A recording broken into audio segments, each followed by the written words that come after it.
Asana, headstand. You can check the benefits, the contraindications, and the preparation asanas here. Asana has many modifications and many variations. I will try to do in this video safe ways how to do it. If you are weak and because of it you cannot do it, then you can prepare your body with strengthening asanas. For example, like this, dolphin position. From dolphin position, you can do 2 or 3 times 8 or 12 sets every day, and in a few weeks your shoulders will get strong enough so you can start the actual asana. See that in this position your inner elbows remain close together in line with your shoulders. And now let's see the actual asana. I will show you 2 variations. In the first variation, bring the hands and the crown of the head as a triangle on the ground. Your upper arm should be parallel, your forearm perpendicular to the floor. See that there is power inside your inner elbow and inner upper arm. Work with your feet close to your head until your spine will be straight. See that you activate your hip, sitting bones looking towards the sky and the hips are well aligned. And after you place one and the other calf to the upper arm. Doesn't matter if first you can only place one or the other. Slowly with time, when your body will be aligned, then you will be able to place both of it. After, you can remain in this modification for quite a long time, but if you have core energy, then you can raise one leg and after the other, and after both legs to the sky, you can straighten the legs. First, if you're doing alone or if you haven't done it, do it with the wall beside you. Otherwise, you can fail. While in the position, the weight is not on your neck. Check that your arms, your shoulders, the back muscle, the core muscle, the hip muscles are activated, and also the legs are straight and activated. If you're practicing headstand at least for 5 years, you can start to do variations.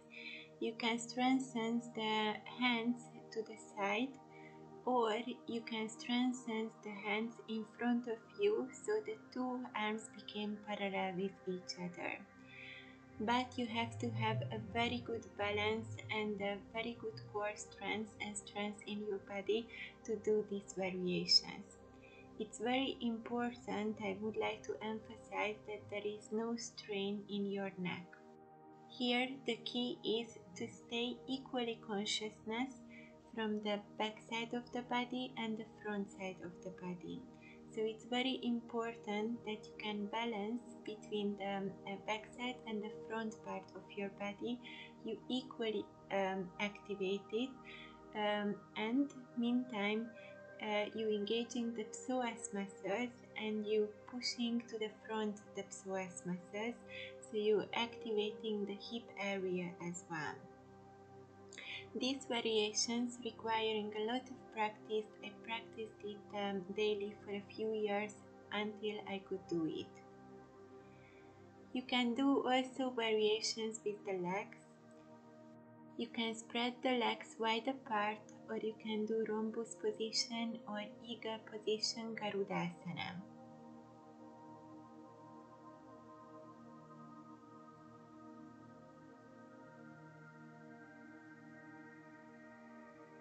Or you can also do Padmasana in the position. And in Padmasana, you can bring your legs to the upper arm and you can rise up as well. But these are really for advanced practitioners only.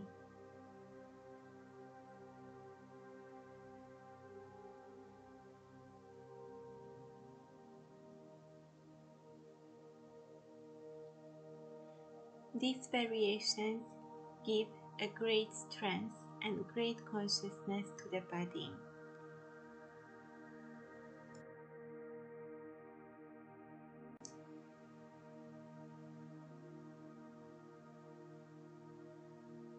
When you feel like, slowly come out from the position, bend one leg and touch the feet to the ground and stay in child position. After each inversion, it's compulsory to stay in child position at least 5-6 breaths so your nervous system can calm down and your breath pressure can be regulated again. If you don't do, you will be later very tired. And now let's see the second version of Shirsasana. Interlace your fingers, bring the forearm on the ground and make a V shape with your elbows and the hands. See that your shoulders and elbows are in line. There is power in your inner elbows. Slowly walk with the feet towards the head until your back gets straight and see that the sitting bones looking towards the sky.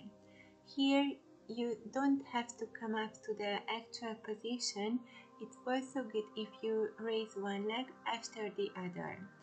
And after, come up with both legs, but don't strengthen them. Just stay in the position you see on the video. After you can stay at least 30 seconds in this position, then slowly you can strengthen one leg.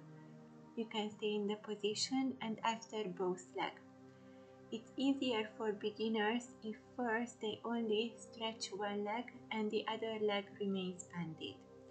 It's very important that the legs and the hips and the core muscles, back muscles are very active so the weight is not falling on your head. It's very important that your forearm and shoulders are also well activated. In this version you can also do variations. You can spread the legs wide apart, or you can do rhombus position or Garudasana with the leg. There is a lot of variation you can do. Just see that you remain balanced all the time.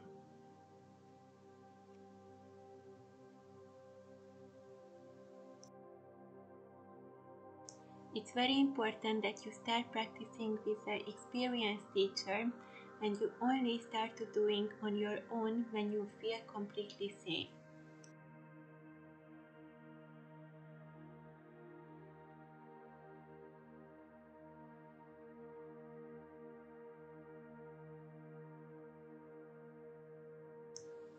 And now I would like to show you a real advanced variation where we're throwing back the legs to the ground and we're coming to Chakrasana. To do this asana, it requires a lot of strength, a lot of awareness of the body, and at least 5 years of continuous practice. First, you should only do it with a qualified teacher. And after, slowly, you can stand up from this position.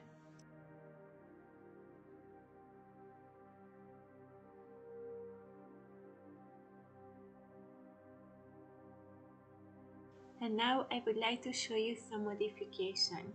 You should practice like this if you don't have a teacher next to you. It's more safe. So first, align yourself, align whole body part, and slowly raise one leg and the other leg on the wall. See that there is a quadrilateral between your calf and your thighs. Push forward your psoas muscle and see that you engaging all part of your body. If you want, you can raise your head a little bit off the ground. Feel the power in your body. After, slowly place back the crown of the head to the ground and you can also straighten your legs. It's very important that you have power in your metatarso so your feet is flexed, is not pointed.